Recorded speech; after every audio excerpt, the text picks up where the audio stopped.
Murikkattukudy government tribal higher secondary school NSS യൂണിറ്റിന്റെ സപ്തദിന സഹവാസ camp നിലാവ് എന്ന പേരിൽ Kattappana government tribal higher secondary സ്കൂളിൽ ആരംഭിച്ചു.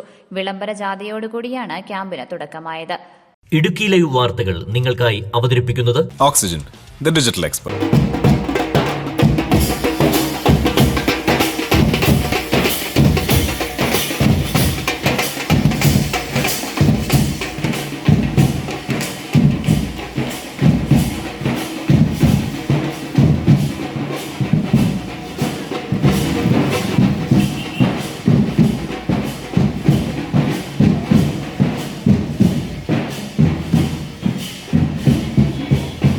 കട്ടപ്പന നഗരസഭാ കൌൺസിലർ VR സജി ഉദ്ഘാടനം നിർവഹിച്ചു.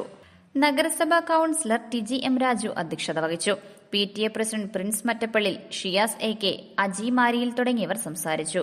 Programme officer doctor Pradeep Kumar camp വിശദീകരണം നടത്തി. Principal Suresh Krishnan KL, volunteer leader Aditya Sabu തുടങ്ങിയവർ പരിപാടികൾക്ക് നേതൃത്വം നൽകി.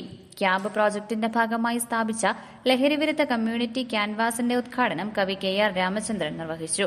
Idukki live news Kattappana. Idukki live വാർത്തകൾ നിങ്ങൾക്കായി അവതരിപ്പിച്ചത് Looking for the latest laptops? Looking for the best offers? Let's go to our expert. Oxygen, the laptop expert.